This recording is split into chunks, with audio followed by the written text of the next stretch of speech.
Hey, what's up, everybody? This is Charles Sabansi, and welcome you guys to another episode of the Dreamerspro Show, where we cover everything from sports, hot topics, classic debates, entertainment, and when we give you guys a fresh perspective on things and how we see them. Today, this is going to be a pretty sensitive show here, but before we get into it, please make sure you like the video and subscribe to the channel. Now, this is going to be an interesting one. As you guys know, Stephen A. Smith recently went on the Paul George podcast. Episode is getting a lot of views, and I've just finished watching it in its entirety, and there's so many different parts. I said, okay, we got to cover this thing from a different segment. So anyway, as you guys know, Stephen A. Smith is one to find himself in various contentious situations from time to time. But there was a particular spat that took place between him and former NBA player Kwame Brown that still, is alive to this day and is probably his most contentious beef, at least the one that we know about publicly. What happened?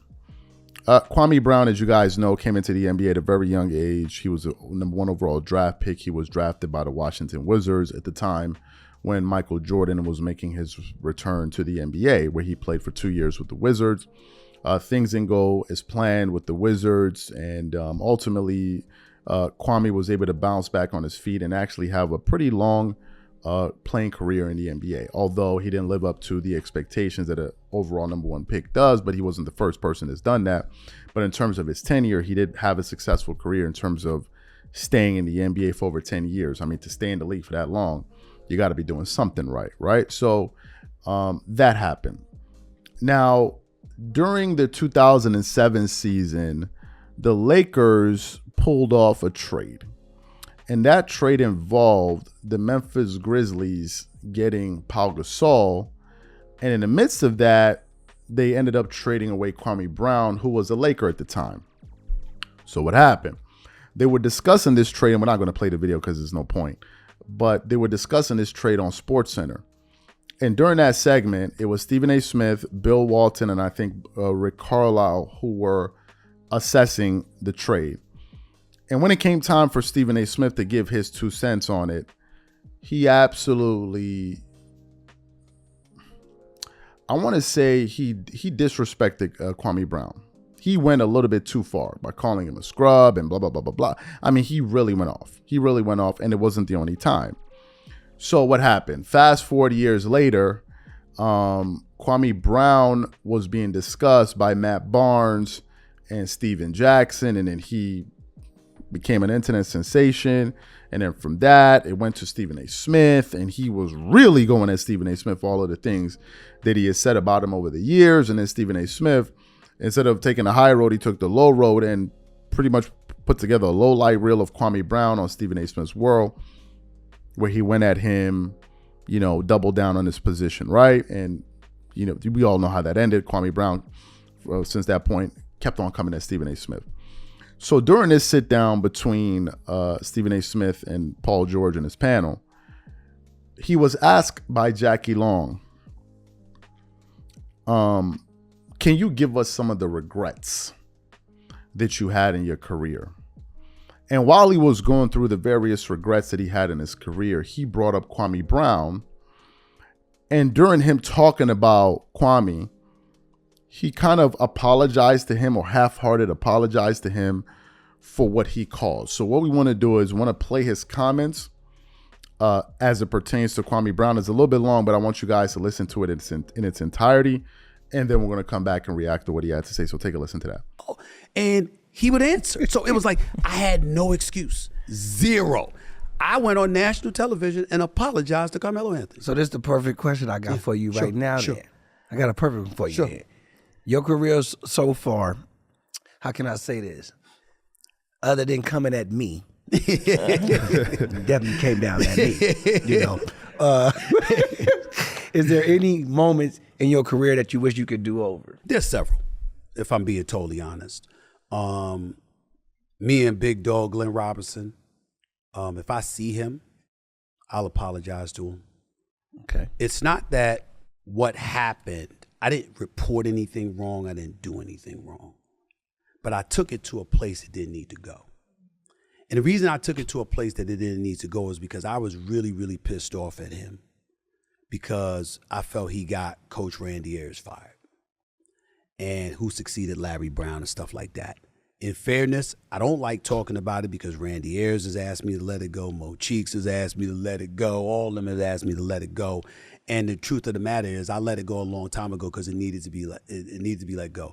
If there had come a point, if Big Dog Robinson and I we were in a place, somebody was going to die, somebody was going to go to jail. Because it was like that's how deep it got. got. That's how deep it got. Because it was like you could see the hatred he had for me, and it was mutual. Right. Because I felt like he didn't represent the culture the way it needed to, and then I said, "This is going too far." And the moment it hit me was when I saw his son, and his son was in the league, and he was walking by me. And it was almost like he wanted to put his head down, not to disrespect me or anything, but like he was fearful that I was going to have something negative to say about him. And I said, it's on me. I'm older. I'm the journalist. I'm the professional. He's a basketball player. Not to say he's not a professional and a grown man, because I'm not trying to disrespect him like that. But there is no excuse for a player to be in this league whose father was in the league. And it was like, yo, you worried that I'm going to come at you the wrong way because of your dad. I said, there must be something about my presentation and my delivery that's irresponsible. And I walked right up to him and I apologized to him for what has happened with me and his father. I said, when I see your dad, I'm going to apologize to him. And I want you to know, you don't ever have to worry about me saying nothing about you. I'm going to call your game now. Right. Play, I'm going to give you credit. I'm going to critique your game now because that's my job. But that's all you ever have to worry about. That was one. There is no denying, even though I hate bringing up his name because it just gives him a reason to, gain attention. But Kwame Brown. Look, man. Uh-oh. Look. Oh, shoot. Look. Kwame Brown, I know what I said. I did mean it. I ain't going to sit here and tell you I ain't mean the I said. Mm-hmm. But I didn't know it was going to be like this. I didn't know that. Remember, I said it before Twitter, Facebook. I didn't know, man. I didn't know that 20 years later, 15 years later, they won't have memes and videos. I didn't know, y'all. I really, really didn't, man. And when I see what he says,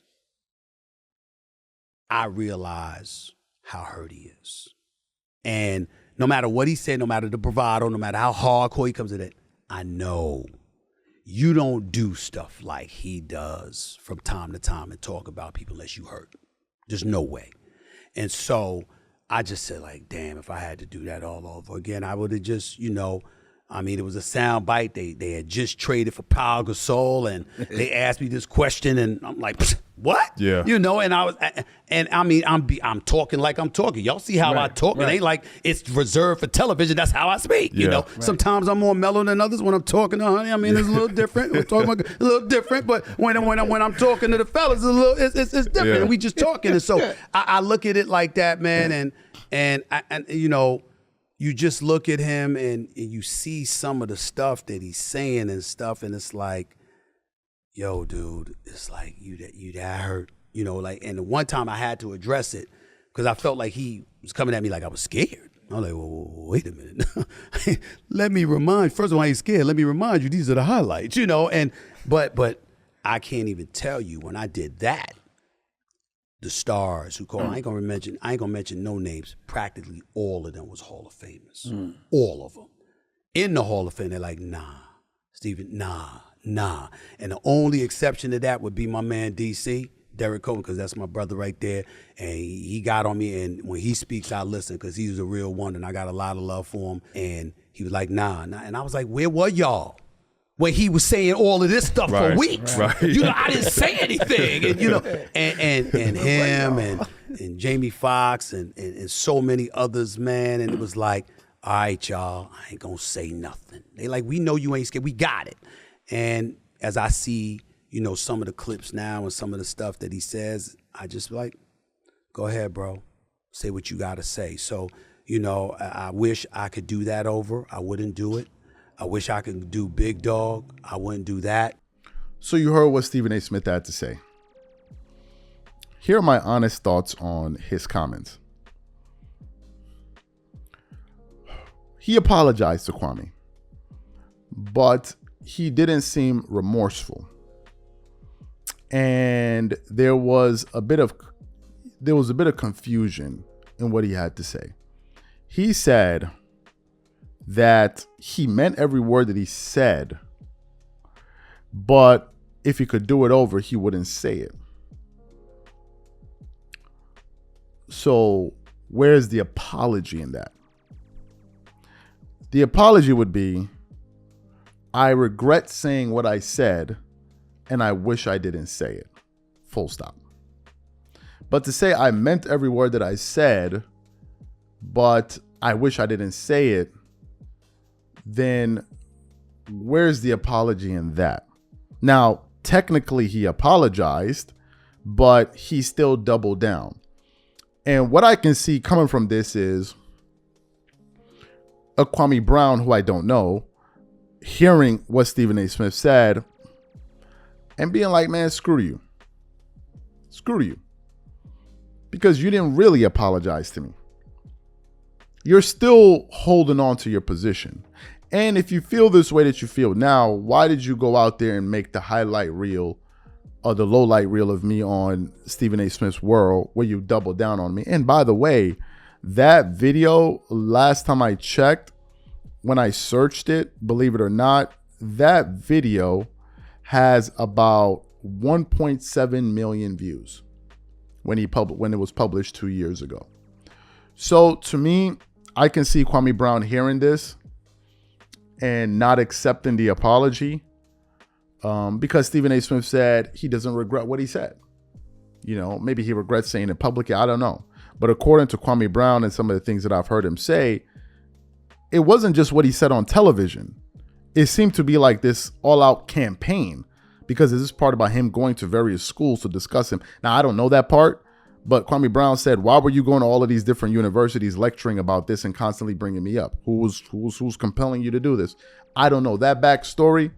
But I think that if Kwame hears this, which I'm sure he did, I'm not sure he would 100% accept it. So I have two questions for you. Number one, do you think that was a genuine apology? And number two, if you were in the position of Kwame Brown, would you accept it? Whatever you guys think, please leave your thoughts in the comments and we catch you on the next show. Peace.